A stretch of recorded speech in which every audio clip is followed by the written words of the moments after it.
আজ উত্তরবঙ্গ সফরে যাচ্ছেন বিএনপি চেয়ারম্যান তারেক রহমান।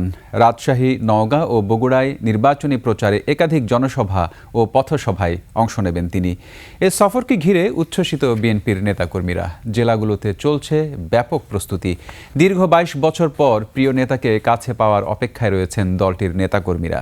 প্রতিনিধিদের তথ্য ভিডিওতে রিপোর্ট।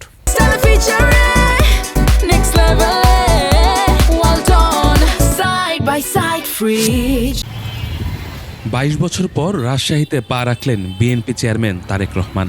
দুপুর 12:15টার দিকে তারেক রহমানকে বহনকারী বাংলাদেশ বিমান এয়ারলাইন্সের ফ্লাইটটি রাজশাহীর শাহ মখদুম বিমানবন্দরে অবতরণ করে। পরে বিমানবন্দর থেকে হজরত শাহ মখদুম রহমতুল্লাহ আলাইহি দরগা শরীফে যান বিএনপি চেয়ারম্যান।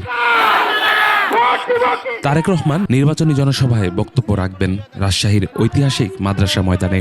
সেখানে রাজশাহী বিভাগের দলীয় প্রার্থীদের আনুষ্ঠানিকভাবে পরিচয় করিয়ে দেবেন তিনি। রাজশাহী ও নওগাঁর কর্মসূচি শেষে সন্ধ্যায় সড়কপথে বগুড়ায় পৌঁছাবেন বিএনপি চেয়ারম্যান। শহরের ঐতিহাসিক আলফাতুন্নেসা খেলার মাঠে আয়োজিত জনসভায় প্রধান অতিথি হিসেবে বক্তব্য দেবেন তিনি। দীর্ঘ ১৯ বছর পর পৈতৃক জেলা বগুড়ায় তারেক রহমানের আগমন ঘিরে দলীয় নেতাকর্মীদের মধ্যে দেখা গেছে ব্যাপক উচ্ছ্বাস। দীর্ঘ 18 বছর পর বগুড়ায় আসছেন, তো কাজী বগুড়ার নেতাকর্মীদের আবেগ, অনুভূতি, উচ্ছ্বাস আলাদা। আমরা আশাবাদী তারেক রহমানের আগমনে বগুড়াবাসী অনেক উচ্ছ্বসিত এবং তাকে অভিবাদন জানানোর জন্য তৈরি হয়ে আছি আমরা। আলতাফুন্নেসা মাঠের নির্বাচনের জনসভা একটু স্মরণকালের একটি জনসভা হবে ইনশাআল্লাহ।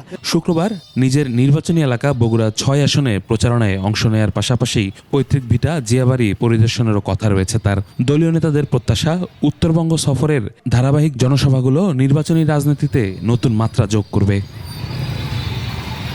ইউসুফ হাসান নাইম, ২১ টেলিভিশন।